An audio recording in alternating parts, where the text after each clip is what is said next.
Hello my dear students, we'll discuss today the movement in the plants. Plant shows movement, not locomotion. Plant shows the movement in the form of growth or either in the form of change in amount of water. Plants do not show locomotion. That is, plants do not move from one place to another place.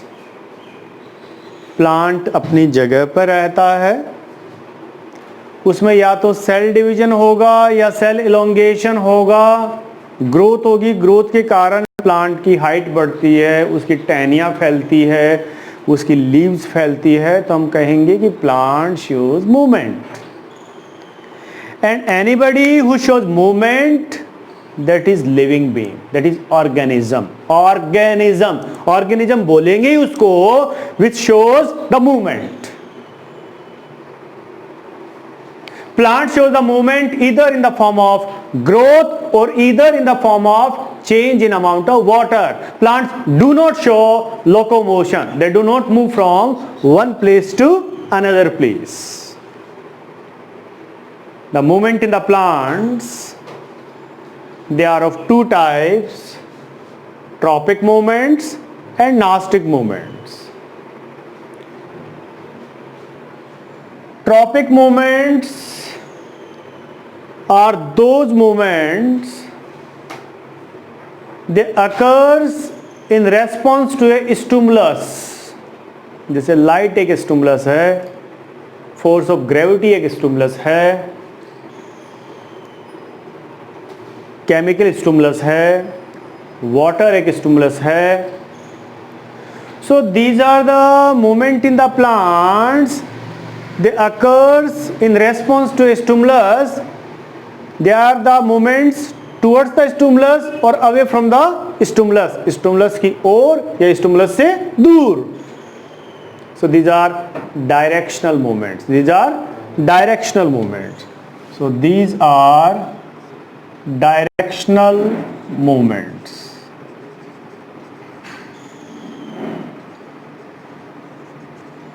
साथ साथ copy करते चलेंगे बेटा, register दिया ना. हाँ. Nastic movements, these are the movement in the plants. They are neither towards the stimulus or nor away from the stimulus.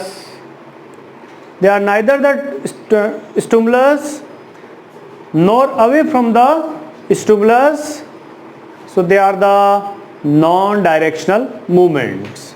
These are non-directional movements. ठीक है बेटा. तो जो ट्रॉपिक मूवमेंट्स है वो डायरेक्शनल मूवमेंट्स है, जो नास्टिक मूवमेंट्स है वो नॉन डायरेक्शनल मूवमेंट्स है.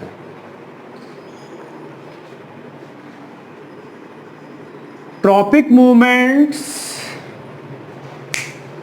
movements, they occurs in plants because of the growth. So they are the growth dependent movements. These are the growth dependent movements. These are growth dependent movements.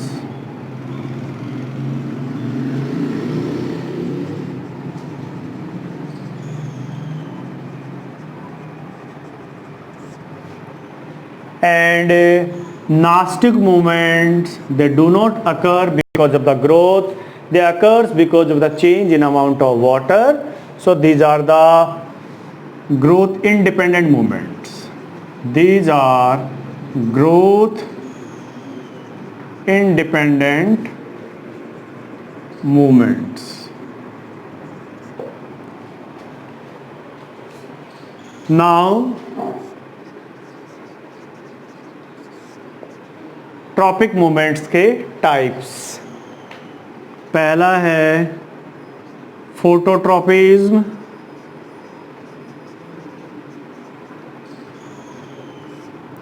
second one geotropism, third one chemotropism, fourth one hydrotropism. We'll discuss one by one. First one, phototropism. Photo means light.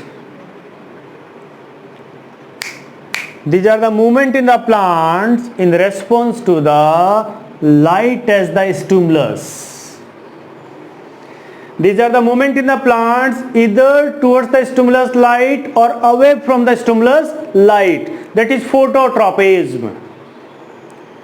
The growth of shoot and growth of root, वो है phototropic movements. आप एक खिड़की के पास में पौधे को रख दो, कुछ दिन के बाद में जो पौधे का जो शूट पार्ट होगा वो सनलाइट की ओर बेंड हो जाएगा. This is positive phototropic movement कि लाइट की ओर मूवमेंट हो रहा है, और उसकी जो जड़ होगी वो लाइट से दूर रूम की ओर होएगी. So the growth of roots, it is a negative phototropic movement. And this is the movement in the plants. It occurs because of the hormone, that is what auxins, जो मैंने कल बताया था आपको in the previous class. Auxins are the hormones. They are synthesized in the plants, in the growing tips, in the shoot tips. जिसको बोलेंगे shoot tip बोलो बेटा, या उसको shoot apex बोलो. तो auxins का synthesis यहाँ होता है. auxin का formation यहाँ पे हुआ. If the light is coming from this side, auxin will diffuse on opposite side. Auxin का formation in shoot tips में हुआ, shoot apex में हुआ. If the light is coming from this side, if the light is coming from this side, the auxins will diffuse on opposite side. इधर जो sales है उसमें cell elongation होगा, cell का साइज बढ़ेगा. मान लो इधर भी 1000 सेल्स है बेटा, इधर भी 1000 सेल्स है. इधर वाले 1000 सेल्स का साइज एनलार्ज होगा, इलोंगेशन होगा, तो जो शूट पार्ट होगा वो लाइट की ओर बेंड होगा. So plant shows phototropic movement because of the hormone auxin.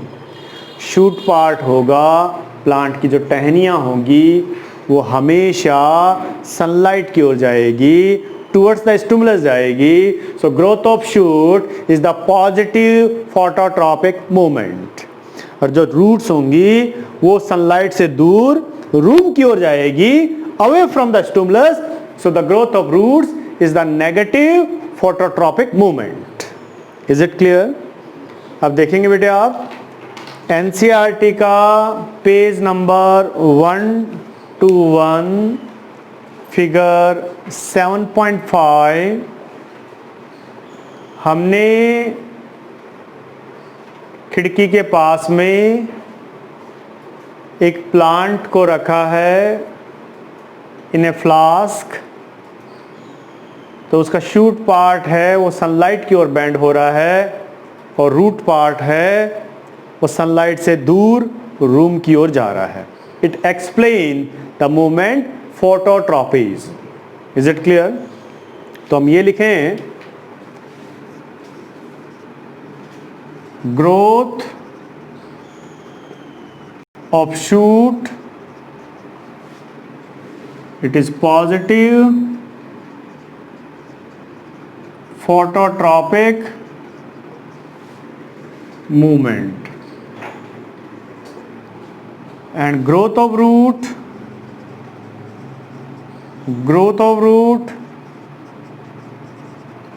it is negative phototropic movement. So this is all about phototropism. Is it clear? Huh? Okay.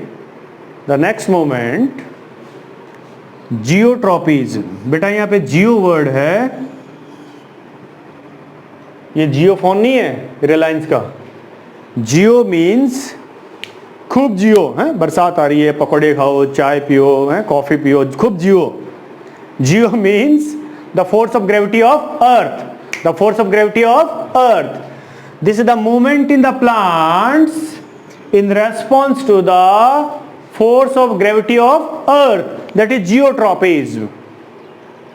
जो roots होंगी हमेशा नीचे जाएंगी, जमीन की ओर जाएंगी. That is because of the force of gravity of earth. So root shows the positive geotropic movement. और जो शूट पार्ट होगा हमेशा ऊपर की ओर जाएगा, ग्रेविटी से दूर ऊपर की ओर जाएगा. सो the growth of shoot is the negative geotropic movement. Is it clear?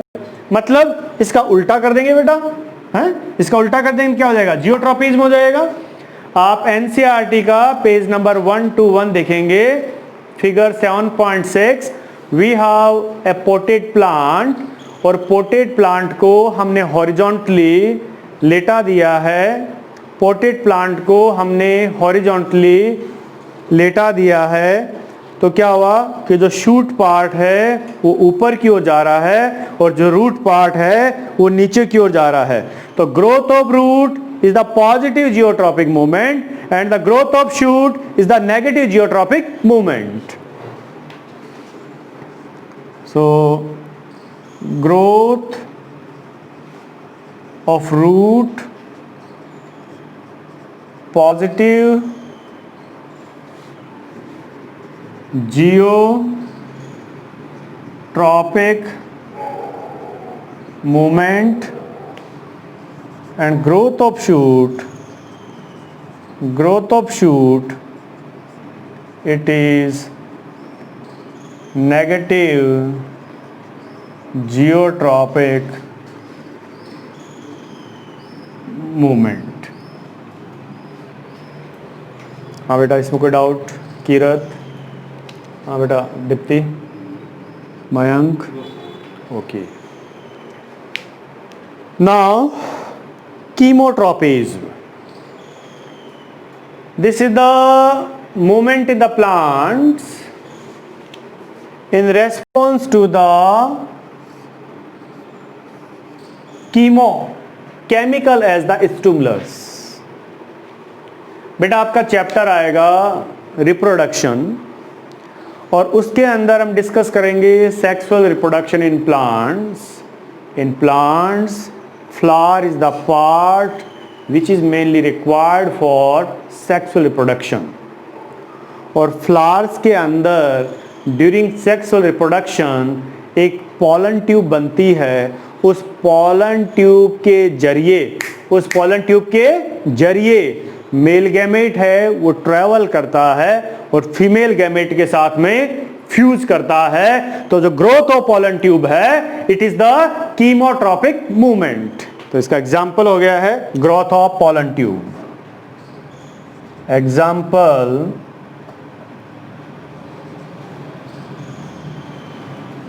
Growth of pollen tube. Now next,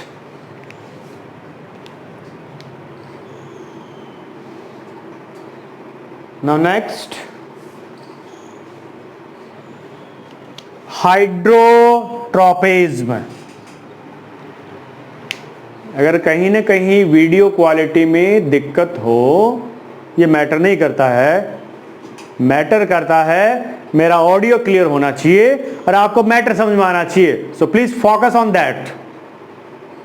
network problem चल रही है तो आप उस पर फोकस करें. मैं आपको ऑडियो से सारा समझा दूंगा.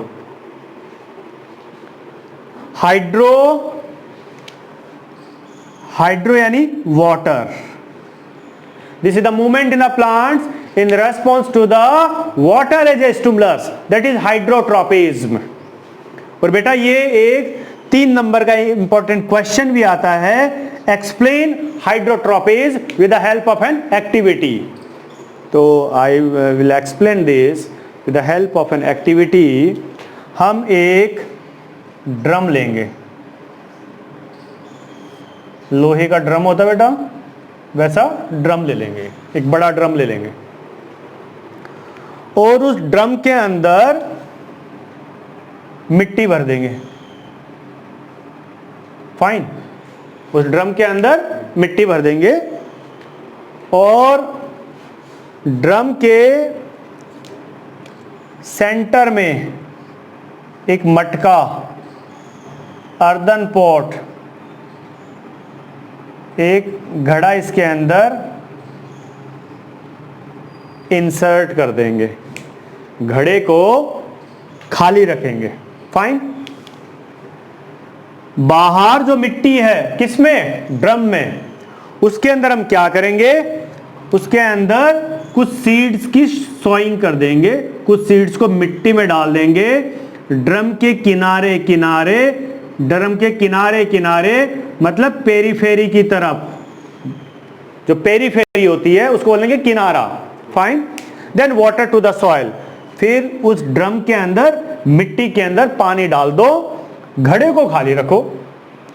ठीक है, दूसरे दिन बेटे आप क्या करेंगे कि बाहर मिट्टी में तो पानी देना बंद कर दो और घड़े के अंदर पानी भर दो।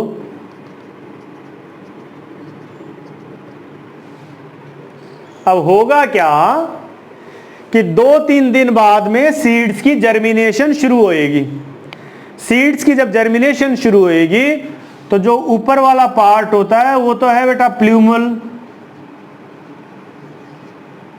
और जो नीचे वाला पार्ट है वो है रेडिकल, वो है रेडिकल। Is it clear? तो सारे सीड्स का जर्मिनेशन होगा। अब क्या होगा बेटा, देखो तो आप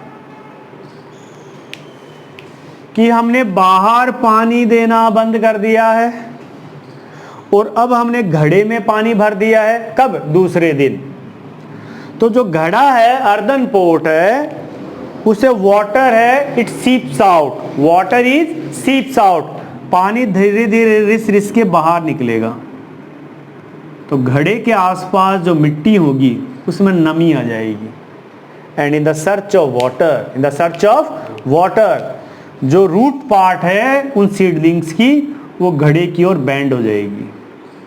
किस लिए? In the search of water. So it explains hydrotropism कि roots will move towards the water, तो पॉजिटिव हाइड्रोट्रॉपिक मूवमेंट किसका? रूट्स का। और जो शूट पार्ट होगा ऊपर जाएगा, उसका हो गया negative hydrotropic movement. So this activity explain the hydrotropism. Is it clear? तो जो बच्चे जनरल साइंस वाले हैं, कंपटीशन वाले हैं, उनको तो कहीं भी एक एक नंबर का क्वेश्चन आ जाएगा, ऑब्जेक्टिव का क्वेश्चन आ जाएगा। जो कंपटीशन क्लासेस वाले बच्चे हैं उनके तो ऑब्जेक्टिव क्वेश्चंस होंगे, बट आप जो सीबीएसई वाले बच्चे हैं आपको 3 मार्क्स का क्वेश्चन आएगा, explain hydrotropism with the help of an activity. So again I am explaining the same. We'll take a drum. The drum is filled with soil. In the center of the drum we'll insert an earthen pot, matka, in the center of the soil, and we'll put some seeds in the soil near periphery of the drum and water to the soil. मिट्टी में पानी डाल देंगे। And on the next day stop watering to the soil, बाहर पानी देना बंद कर दें और घड़े के अंदर पानी को भर देंगे। After 2 or 3 days the seeds will germinate, and what will happen continuously from the earthen pot, the water seeps out, the water seeps out. So there will be a moisture near the earthen pot. The roots of the developing seedlings will bend towards earthen pot in the search of water, and it explain hydrotropism. Is it clear? आप NCERT का page number 122 निकालें बेटा, NCERT का page number 122 निकालें। And see the question number 5. Design an experiment to demonstrate hydrotropism. So you have to explain this one. So these are the different growth dependent movements. They occurs because of the growth, so they are the growth dependent movements. These are the movements they occurs in the plants towards a particular stimulus, so they are the directional movement. And this what we had explained, these are the tropic movements. The next movements are nastic movements. और बेटा nastic movements का example है, इनका example है touch me not plant. Touch me not plant जिसका scientific name है mimosa पुदिका. Mimosa पुदिका, छुईमुई का पौधा. तो छुईमुई का जो पौधा होता है उसकी आप लीव्स को टच करो, the leaves will lose the water. तो उसकी लीव्स क्या होगी बेटा, इसे ड्रूप कर जाएगी, गिर जाएगी, फोल्ड हो जाएगी. आपने हाथ उठाया, फिर वाटर राइज करेगा, फिर उसकी लीव्स क्या हो जाएगी, एक्सपेंड हो जाएगी. ठीक है, फिर टच कर दो, फिर उसकी लीव्स है दे विल लूज वाटर, फिर ड्रूप कर जाएगी. I was in boarding school in Navodaya Vidyalaya of Jaipur Rajasthan. तो I was in boarding school and I was in 7th class. तो मेरे जो बेडरूम है उसके बाहर एक छुईमुई का पौधा लगा हुआ था. उसके जस्ट सामने मेरा स्टडी टेबल था. मैं जब बोर होता था तो क्या करता था, जाता था और उसको छेड़ के आ जाता था. टच किया, उसकी लीव्स ड्रूप हो गई, फिर बैठा बैठा देखता था फैल रही है, फिर गया, फिर टच करके आ गया. मेरे लिए वो खिलौना था. तो यहां पर बेटा ये जो मूवमेंट हो रहा है, this movement is because of the change in amount of water. It is not because of the growth, so it is the growth independent movement. Okay, and these movements are not occurring in a particular direction. ये plant के structure के हिसाब से हो रहा है, so it is the non-directional movements. Okay, so these are the different types of movements, the tropic movements and nastic movements. इसी के साथ में मूवमेंट इन प्लांट्स का टॉपिक बेटा हमारा खत्म हो जाता है. और इसी के साथ में हमारा एक छोटा सा टॉपिक है जो जनरली कॉम्पिटिशन्स के अंदर उस पर क्वेश्चंस पूछ लिए जाते हैं कि what is photoperiodism. Photo periodism,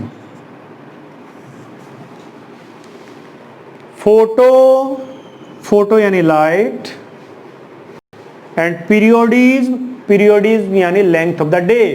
the length of the day is counted from sunrise to sunset. मान लो आज सुबह 6 बजे सनराइज हुआ और इवनिंग के अंदर सनसेट हुआ 6 बजे, तो दिन की लेंथ हो गई 12 घंटे की. Is that clear? तो what is photoperiod is the response of the plant activity towards the length of the day is known as photoperiodism. It is because of the photoperiodic response. It is because of the photoperiodic response the crops are classified in 2 parts, kharif crop and rabi crop. Kharif crop are the summer season crops. जैसे paddy है तो इसको दिन की length ज़्यादा चाहिए, 12 घंटे light चाहिए, 10 घंटे लाइट चाहिए. ठीक है. रबी क्रॉप विंटर सीजन क्रॉप जिनको सनलाइट कम चाहिए, जैसे वीट है, चना है, उनको सनलाइट कम चाहिए. तो जो क्रॉप्स का क्लासिफिकेशन है बेटा, दैट इज व्हाट, कौन सी खरीफ क्रॉप होगी. Listen, first listen, I will give you time.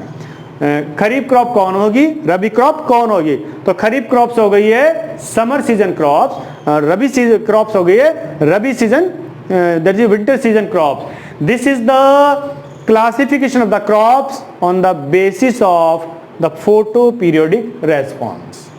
Plant shows the photoperiodic response because of the pigment phytochrome. Because of the pigment phytochrome.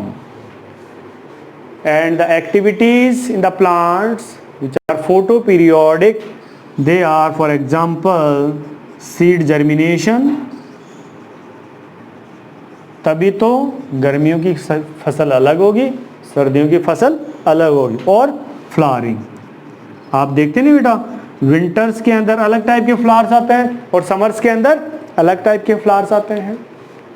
So seed germination and flowering, these are the photoperiodic activities. Okay, so this is all about the topic today and ये topic है, आप इसका किसी भी तरह का doubt हो आप कमेंट बॉक्स में लिख सकते हैं। Thank you.